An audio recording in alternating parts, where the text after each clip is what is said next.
Mimicry കലാകാരനെ ഞാൻ phone ചെയ്ത് അങ്ങോട്ട് വിളിച്ചിട്ട് ഞാൻ നമ്പർ തപ്പിയെടുത്ത് വിളിച്ച് ഞാൻ അഭിനന്ദിച്ചു റീസെൻ്റായിട്ട്. വളരെ പേഴ്സണലായി വിളിച്ചു. പുള്ളി ഞാൻ വിളിച്ചപ്പോഴത്തേക്ക് പുള്ളി ഞാൻ ബുദ്ധിമുട്ടിക്കാൻ വിളിക്കുന്നു ഏതാണ് കാര്യം. അതല്ല, ഞാൻ വളരെ അങ്ങനെയല്ല. കർണാടക സംഗതി ഇമിറ്റേറ്റ് ചെയ്ത കക്ഷിയാണോ?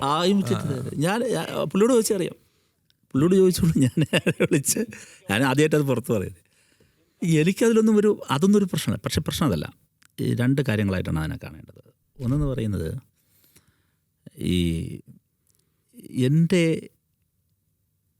നേരത്തെ പറഞ്ഞു ഒരു വശത്ത് വലിയ സ്വീകാര്യത കിട്ടുന്ന പൊളിറ്റിക്കൽ കാണിക്കുന്നുണ്ടല്ലോ, നിങ്ങളത് കൊണ്ടതാവാൻ പറ്റുന്നില്ല. ഷാഫിയെ ചൂണ്ടി ചോദിച്ചല്ലോ. രണ്ട് തരത്തിലുള്ള പണിയാണ് അവരെടുക്കുന്നത്. ഒന്നെന്ന് പറയുന്നത് അവർക്ക് മുൻപിലേക്ക് വരാനുള്ള പണി, PR. അതിൻ്റെ വേറൊരു ഭാഗമുണ്ട്.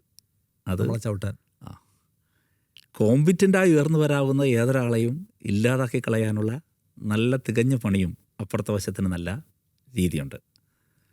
അപ്പോൾ എന്നെ സംബന്ധിച്ച് വരുമ്പോൾ നിങ്ങൾ വരുന്നത് ആക്രമണത്തിൻ്റെ ഒരു സ്വഭാവം നോക്കൂ.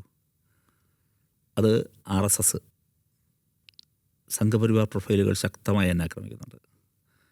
ഇപ്പുറത്തെ വശത്ത് വരുമ്പോഴേക്കും ലീഗ്, കോൺഗ്രസ്.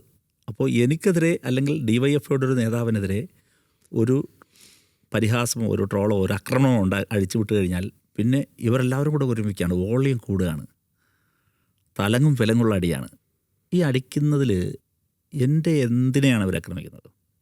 ഇപ്പോൾ കുറേ കാലമായിട്ട് എനിക്കെതിരെ വരുന്നത് എൻ്റെ വ്യക്തിപരമായ ഒരു പരിമിതിയെ, കുറവിനെ ആക്രമിക്കുന്നതാണ്.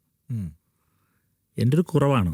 ഏതാണ്? എൻ്റെ ഒരു പരിമിതിയാണ്. ഞാൻ തന്നെ തുറന്ന് പൊതുസമൂഹത്തോട് സമ്മതിച്ച് എൻ്റെ ഇംഗ്ലീഷ് ഭാഷ എന്ന് പറയുന്നതിനാന്ന് പിന്നീട് പലരും എന്നോട് പറഞ്ഞു, അല്ലല്ലോ നിങ്ങൾ മലയാളത്തിൽ നന്നായി സംസാരിക്കുന്നല്ലോ, ഭാഷ എന്ന് പറഞ്ഞിട്ട് ഇംഗ്ലീഷിലും വെക്കരുത്.